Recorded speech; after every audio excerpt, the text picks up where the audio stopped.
Hello students, next question of valuation of goodwill. देखिए, x और Y एक firm में साझेदार हैं। व्यवसाय में औसत विनियोजित पूंजी 5 लाख रुपया है।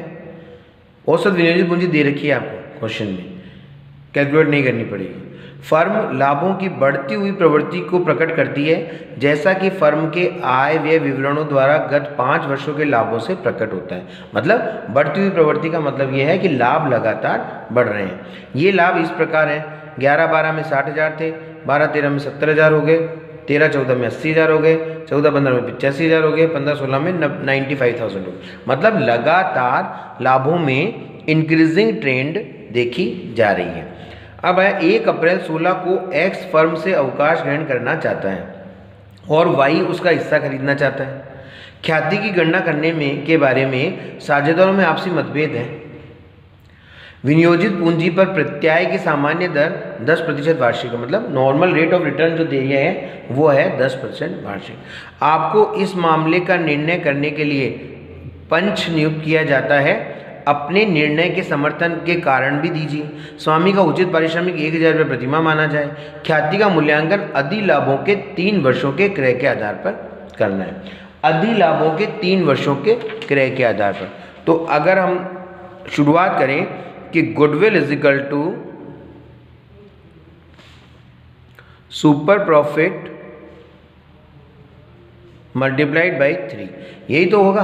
अधिलाभों के 3 वर्षों के क्रय के आधार पर, यही कहा है। ख्याति का मूल्यांकन अधिलाभों के 3 वर्षों के क्रय के आधार पर। तो सुपर प्रॉफिट मल्टीप्लाइड बाई 3, यहाँ पर इसका मतलब हमें सुपर प्रॉफिट ज्ञात होगा, तब हम उसको 3 से गुणा करके गुडविल का मूल्य आ जाएगा। लेकिन सुपर प्रॉफिट ज्ञात करने के लिए हम क्वेश्चन की जो शुरुआत करेंगे वो इस तरह करेंगे कि value of goodwill is equal to super profit multiplied by 3। अब सुपर प्रॉफिट, अब आप लिखेंगे calculation of super profit, calculation of super profit. और सुपर प्रॉफिट के लिए अब क्या करेंगे, एक्चुअल एवरेज प्रॉफिट। इस एक्चुअल एवरेज प्रॉफिट को हम फ्यूचर मेंटेनेबल प्रॉफिट भी कह सकते हैं। Actual average profit minus normal profit, इससे क्या ज्ञात होगा, सुपर प्रॉफिट। तो इसका मतलब अब वही बात आ गई कि अब हमें, अब फिर यहां पर स्पेस छोड़ दीजिए और अब करेंगे calculation of actual average profit. अब एक्चुअल एवरेज प्रॉफिट लेंगे तो एक्चुअल एवरेज प्रॉफिट के लिए इसने कहा है कि 60, 70, 80, 85 और 95,000। तो अब देखिए हम इस तरह कर सकते हैं उसको आराम से। अब एक्चुअल एवरेज प्रॉफिट की जो गणना है वो आप इसको इस तरह कर सकते हैं। देखिए कि 2011, 12, 12, 13, 13, 14, 14, 15, 15, 16, 60, 70, 80, 85, 95। अब ये लगातार, जब इसने पहले ही प्रश्न में आपको कह दिया था कि लाभों में जो है वो इंक्रीजिंग ट्रेंड है। जब इंक्रीजिंग ट्रेंड होती है तो हम सामान्य औसत नहीं लेकर और वेटेड भारित औसत लेते हैं। तो उसको वेट दे दिया जाएगा 1, 2, 3, 4, 5। इसको 1 से मल्टीप्लाई करेंगे, इसको 2 से, इसको 3 से, इसको 4 से, इसको 5 से।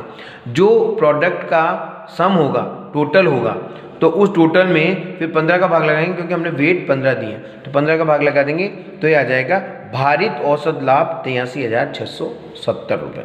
83,667 रुपये आ रहे हैं, जिसको अपने राउंड फिगर में 83,670 रुपये कर लिया। ये आया आपका भारित औसत लाभ। अब इसमें आपको जो एडजस्टमेंट करने होते हैं, जैसे डेप्रिसिएशन के हैं, रेम्यूनरेशन का है, कोई इन्वेस्टमेंट, अगर आपके बिजनेस में कोई इन्वेस्टमेंट है बार के बाहर, तो उसकी जो इनकम है उसको ले करनी होती है। लेकिन इस क्वेश्चन में सिर्फ एक स्वामी का उचित पारिश्रमिक है और इसके अलावा कुछ भी नहीं है एडजस्टमेंट। तो स्वामी का उचित पारिश्रमिक 1,000 रुपया है, तो 12,000 रुपये इसमें से माइनस कर देंगे। इस 83,670 में से अगर 12,000 को माइनस करते हैं तो आता है 83,000, इसमें से 12,000 को माइनस करते हैं तो आते हैं 71,670 रुपये। ये आ गया आपका एक्चुअल एवरेज प्रॉफिट।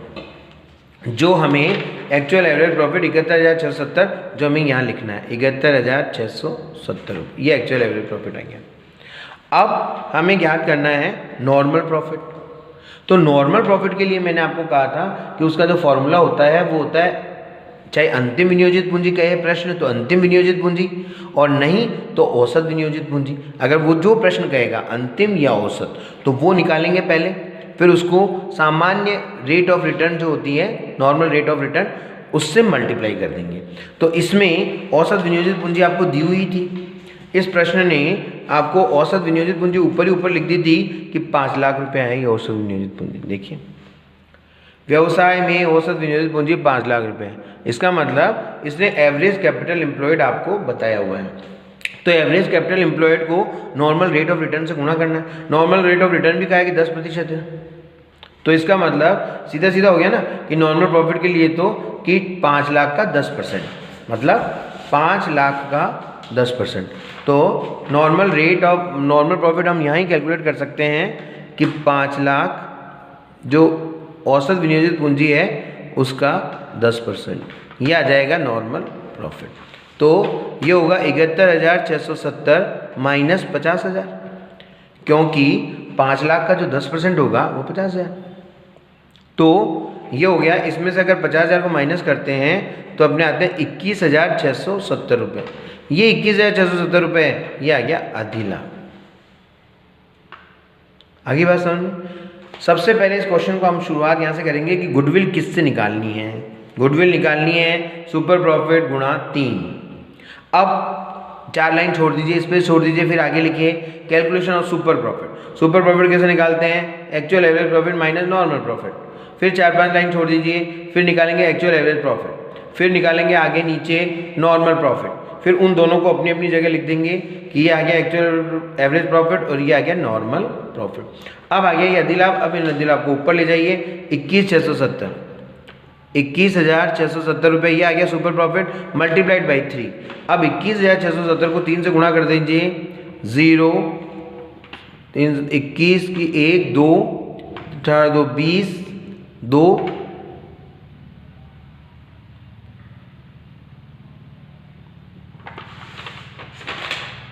65,010 ये आ जाएगा आपका 65,010 rupees value of goodwill. 65,010 rupees ये आ गया गुडविल, वैल्यू ऑफ गुडविल। देखिए ये बुक में देखना चाहें देख लीजिए कि कैलकुलेशन ऑफ सुपर प्रॉफिट वही अधिलाभ बराबर भारित औसत लाभ माइनस सामान्य लाभ। तो भारित औसत लाभ था 21,670 और 50,000 को सामान्य लाभ को माइनस कर दिया, 21,670 आया। 21,670 को 3 से मल्टीप्लाई करके ख्याति का मूल्य आ गया। तो ये इस प्रकार वैल्यूएशन ऑफ गुडविल के जितने भी इलस्ट्रेशन और क्वेश्चंस हैं वो आप करके देख लेंगे। बहुत इजी है, कोई खास बात नहीं है। जो अगर आप यहाँ पर कहीं अटकते हैं तो मेरे जो वीडियो अपलोड हुए हैं 4 1 2 3 4 वैल्यूएशन ऑफ गुडविल के लिए, वो वीडियो अच्छी तरह देखें, उनसे समझें, तो कोई भी बात में आगे आपको प्रॉब्लम नहीं होगी। Thank you.